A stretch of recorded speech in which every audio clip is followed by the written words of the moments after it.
Meus amigos, diretamente do Catar, com uma pergunta. Será que dá para o Flamengo ser campeão contra o Paris Saint-Germain? Quais são os perigos do atual campeão da Champions e quais os riscos que o Flamengo corre nessa final de Mundial? Sim, o consumo, a interpretação, se o Flamengo for campeão, vai ser de campeão mundial. Não adianta tentar diminuir, falar que é intercontinental, isso é outro ponto importante nesse vídeo aqui. Mas o foco é tentar entender como chega o PSG, quais os problemas que o Flamengo tem pela frente e será que é mesmo a melhor oportunidade que um time brasileiro tem desde 2012, quando o Corinthians foi campeão diante do Chelsea? Eu tenho algumas dúvidas, mas depois da vinheta a gente tira todas essas, beleza? Porque riscos tem muito, tá? Não só no PSG, a internet tá cheia de problema aí também.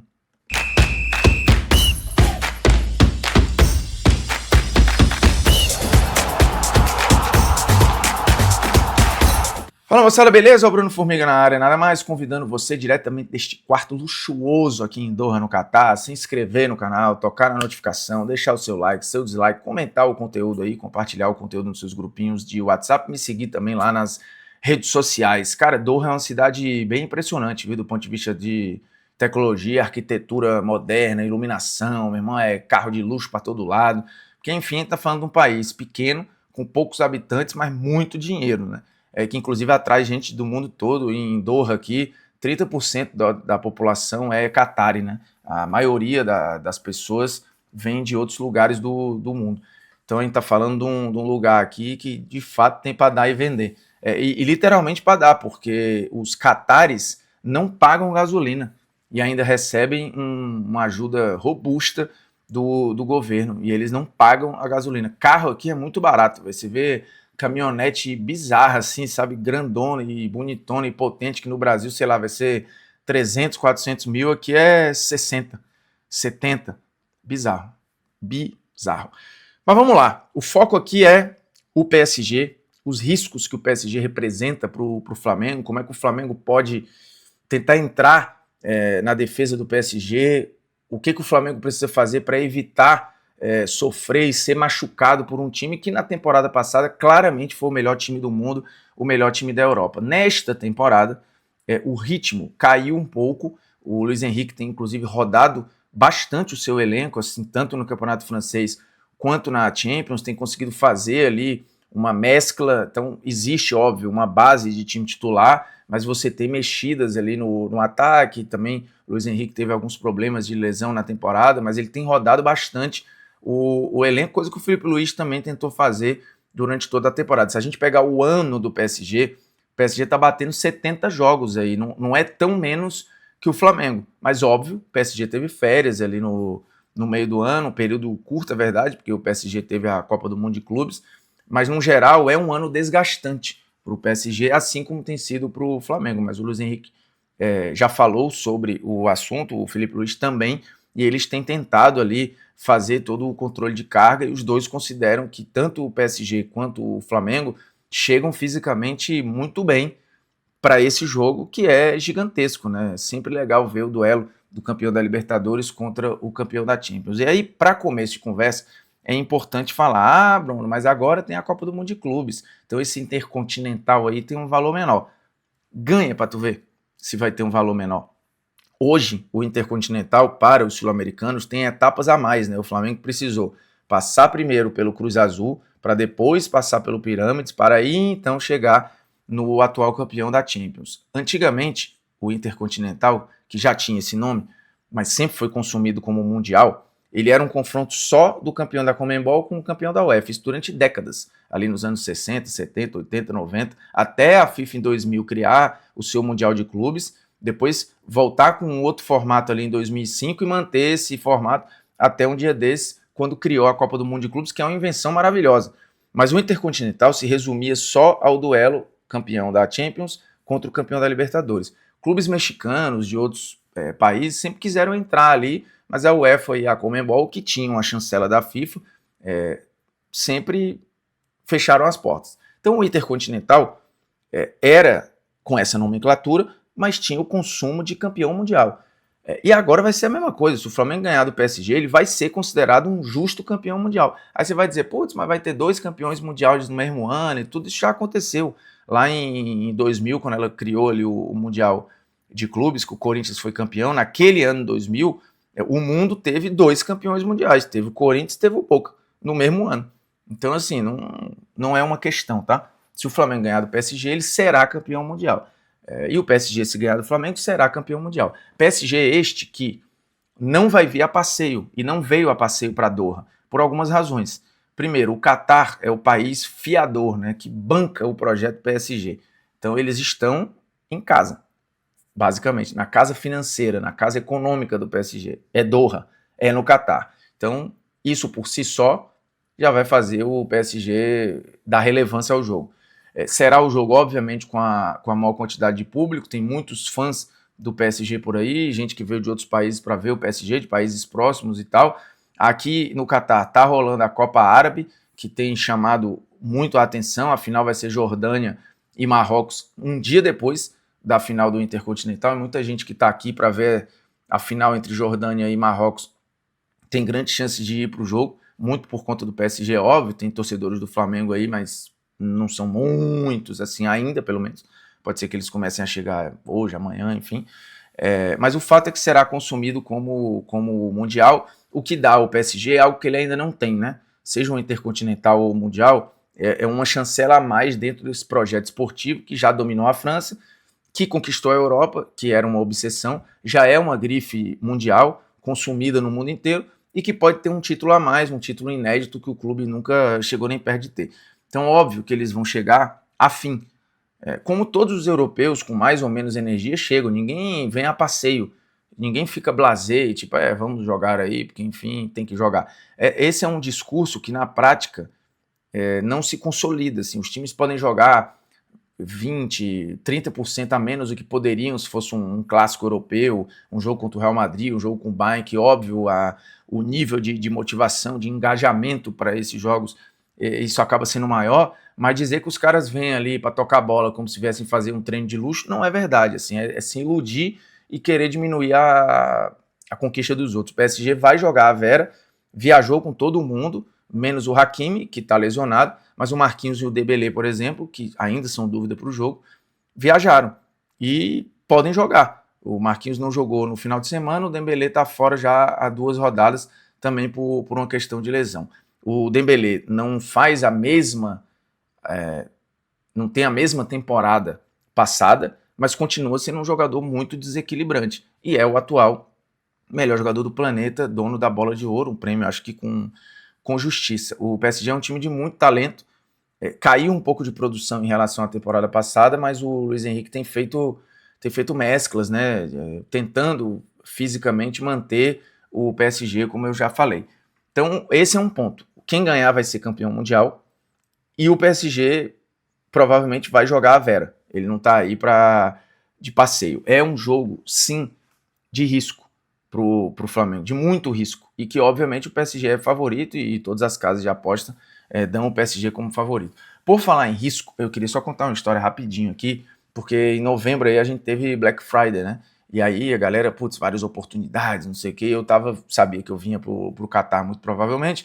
Eu falei, cara, eu vou comprar um tênis de novo para treinar e tal, porque, enfim, quando eu viajo eu preciso manter ali por causa das minhas várias cirurgias e lesões. Aí eu achei um site que tinha um tênis lá que eu gostava muito, que era, sei lá, R$1.000, estava por 600. Falei, pronto, caí para cima aqui, tá valendo muito a pena, vou comprar. Só que, meu irmão, eu tenho VPN. E se não fosse isso, eu tinha caído num golpe. VPN me salvou. E aí você vai me perguntar, mas ô Firmino, VPN não é só para ver série em outro país? Não. E aí eu vou te explicar dando logo a dica, tá? A solução para você estar protegido e ver série também em outro país é NordVPN. Anota esse nome, porque eu voltarei a repeti-lo. Seguinte, quando você está em outro país, ou quando você está no seu país, não é só para desbloquear a coisa, não. Você também precisa bloquear a coisa.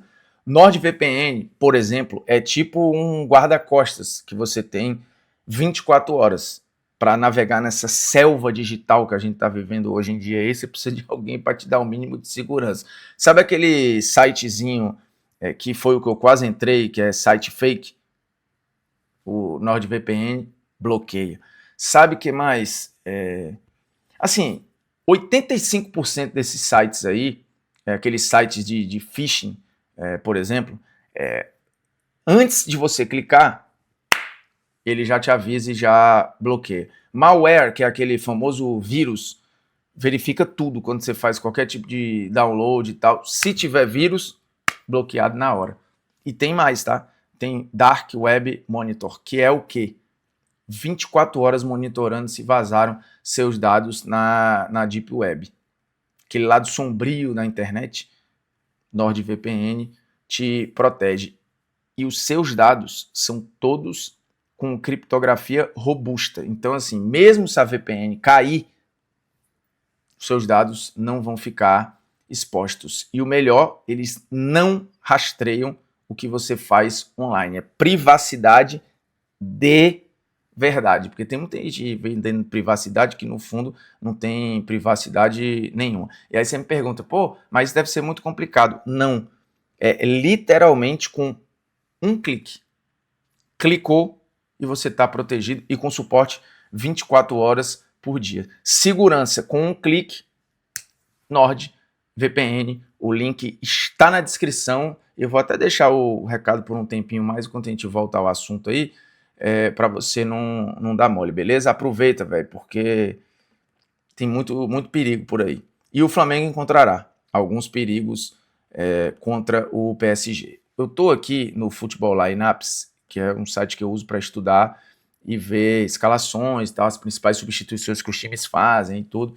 Aí tem liga do mundo inteiro. Eu tô aqui na Champions, porque, enfim, ali você tem a elite da elite da elite. O Luiz Henrique, repito, ele tem feito algumas mesclas, mas no geral o time tem sido aqui com algumas mudanças que eu vou explicar, né? Então você vê lá, contra a Atalanta na estreia, jogou Chevalier, Hakimi, Marquinhos, o Pátio, o Nuno Mendes, João Neves, Vitinha, o Fabian Ruiz, Kvaratskhelia, Mailu e o Barcola. E aí podia ser quase uma escalação de gala aí, se tivesse o Dembélé que não estava disponível e o Doué que terminou a Champions como titular. Mas no geral, o meio-campo do PSG é esse, né? João Neves, Vitinha e Fabian Ruiz.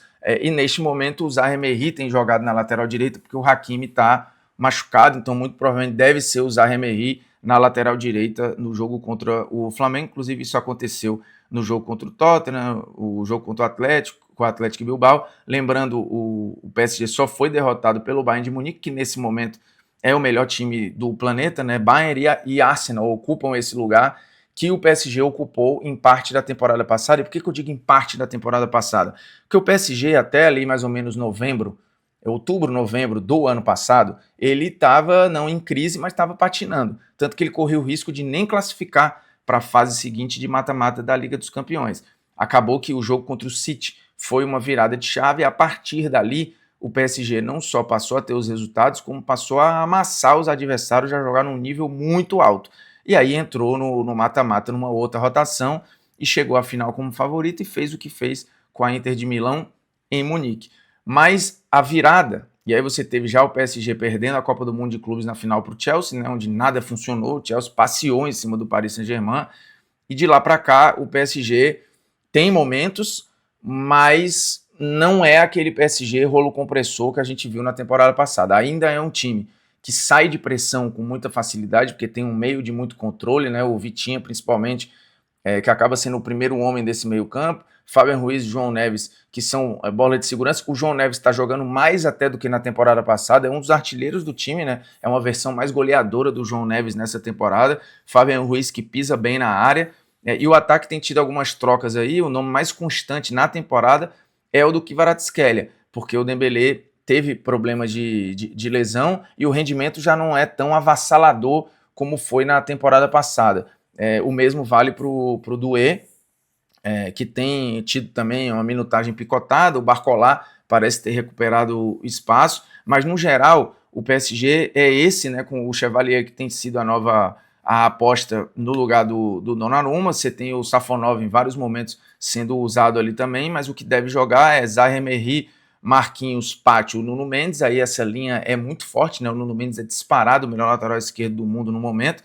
João Neves, Vitinho e Fabian Ruiz. E aí muito provavelmente, se o Dembélé estiver à disposição, a gente deve ter Barcola, Dembélé e Kvaratskhelia, o que é um ataque bastante bom e bastante perigoso, né, pro Flamengo. Porque o que acontece? O PSG, e aqui tem alguns grandes riscos, é um time de muita qualidade no passe, mas é um time ao mesmo tempo muito direto quando precisa e muito físico. Você tem o Nuno Mendes, que é uma potência, além de marcar absurdamente, né? Na temporada passada, o Nuno Mendes anulou alguns dos melhores jogadores do planeta, né? Fez partidas gigantescas ali contra Yamal, contra o Salah. Se você vai pegar vários jogadores ali, que o Nuno Mendes fez jogos assim estonteantes, não só pelo PSG, mas também pela seleção portuguesa. A mesma coisa vale para o meio, né? Vitinha, Fabian Ruiz e João Neves são jogadores mais... O Fabian Ruiz tem um pouco mais de potência física, mas é mais velho. João Neves e Vitinho com um controle de bola absurdo. O Kvaratskhelia, que é uma potência física muito grande com e sem bola. O Barcola, que também além de alto, é forte, com um ótimo 1 contra 1. O Dembélé, muito rápido, ambidestro, um cara muito perigoso de qualquer lugar do campo. O Doué, quando joga, também muita potência física, muita explosão, muita velocidade, mudança de direção, habilidade. Então é um time que vai ser difícil o Flamengo marcar alto, vai ser difícil o Flamengo pressionar alto, e quando o PSG escancar o campo, ele chega muito rápido no ataque adversário. Então vai obrigar muito o Flamengo a correr para trás, o Felipe Luiz vai ter que decidir se vai manter a marcação alta do Flamengo, se vai recuar um pouco mais e vai baixar um pouco mais as linhas. Imagino que o Samulino tenha chance de voltar a ser titular justamente pelo momento sem bola, né? Porque ele é um cara que ajuda mais do que o Cebolinha, por exemplo. E aí vai precisar ver, né, o quanto fisicamente o Arrascaeta e o Bruno Henrique vão ser exigidos, né? O que vai acontecer com o Carrascal. Ele vai usar o Carrascal, vai usar o Plata. Tem o Luiz Araújo também, que funciona bem sem bola, cai bem por dentro, tem chute de média e longa distância. O Jorginho vai ser uma peça muito importante ali, o quão ele vai ser pressionado na saída de bola, porque para além de como o Flamengo faz a sua pressão, o PSG faz uma pressão muito violenta na saída de bola do adversário. Rouba a bola muito rápido. O time do Luiz Henrique é um time muito dinâmico nesse aspecto. Se a defesa baixa, ele tem paciência para ficar com a bola e tentar achar esse espaço. E tem ótimas opções de 1 contra 1, né? Kvaratskhelia, Doué, Dembélé, o próprio Barcola. E ótimos condutores de bola, caras que mantêm a posse, né? João Neves, Fabian Ruiz e Vitinha. Laterais de muito apoio, fazem muita ultrapassagem, só que não joga o Hakimi. Tem o Zaha Emery, que originalmente faz outros papéis, mas apoia bem. E o Nuno Mendes, que, repito, é o melhor lateral esquerdo do planeta desde a temporada passada. Uma zaga técnica e forte, porque o Pátio é uma potência gigante, fez um ano passado, assim, uma temporada passada brilhante, e o Marquinhos é um zagueiraço, assim, que não precisa de apresentações. Então, assim, se o Flamengo vai precisar se proteger com a bola, acho que é a melhor solução, mas ficar com ela vai ser difícil e vai exigir muita movimentação e muita qualidade do elenco do Flamengo, que tem esse potencial, mas vai precisar dar muito certo para poder evitar de ficar correndo para trás toda hora. Quando o PSG conseguir em 4, 5 toques, já está na área adversária. O PSG também tem a facilidade de bola parada e de finalização de média distância, com o Dembélé, com o Kvaratskhelia, com as chegadas na área do Fabian Ruiz. Então é um time de muitos riscos. O PSG ele é favorito e todas as casas de aposta entenderam isso e entendem isso, mas o Flamengo tem uma chance porque é um time muito qualificado e porque o PSG não é rigorosamente igual ao PSG que foi campeão da Champions. Tem uma quedinha de produção. E aí muita gente falou, putz, será que essa é a maior chance de um time brasileiro desde 2012? Eu discordo, eu acho que essa chance foi em 2021, naquele Palmeiras e Chelsea. Porque aquele Chelsea não era nem favorito para a Champions. O Chelsea de hoje acho que é melhor que aquele Chelsea campeão. Se a gente for ver o jogo, o Palmeiras teve as suas chances ali, foi um jogo difícil, foi um jogo duro. Você vai lembrar ali também do Liverpool e Flamengo em 2019, que eu acho que o Flamengo não fez um jogo ruim, mas o Liverpool era claramente a melhor equipe do mundo, o que não acontecia com o Chelsea em 2021. Então acho que a grande chance que um time brasileiro teve foi em 2021. Agora o Flamengo tem chance? Tem chance, é um jogo de 90 minutos. Se o PSG demorar a entrar no jogo e tiver um tantinho abaixo, pode ser que o Flamengo ganhe. Mas o PSG ele é favorito. É importante deixar claro que não está vindo um time qualquer aqui. Se você está vendo pouco, acompanhando pouco, a culpa não é do PSG, a culpa é sua, que não está acompanhando. O time tem aí 23 jogos na temporada, tem mais ou menos uma média de 2 gols por jogo até aqui, um pouco maior até de 2 gols por jogo. Tem tomado mais gol em média do que na temporada passada, né? Tem basicamente tomado 1 gol por jogo aí, o que pode ser uma luz para o Flamengo. Mas é aquilo, assim, se o Flamengo ganhar vai ser impressionante, vai ser absurdo, mas é difícil. O normal, se o PSG jogar ali a 70%, 80%, é o PSG levar, porque, de novo, ele tem fisicalidade, força, velocidade de transição e qualidade de passe e manutenção de posse de bola. O PSG é um time que, quando funcionou muito bem na temporada passada, ele era quase perfeito no seu funcionamento. Então, assim, se ele tiver um dia virado, é basicamente impossível para qualquer um.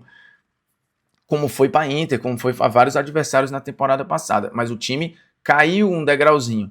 É aí que eu acho que o Flamengo pode aproveitar. Dito isso, se protejam.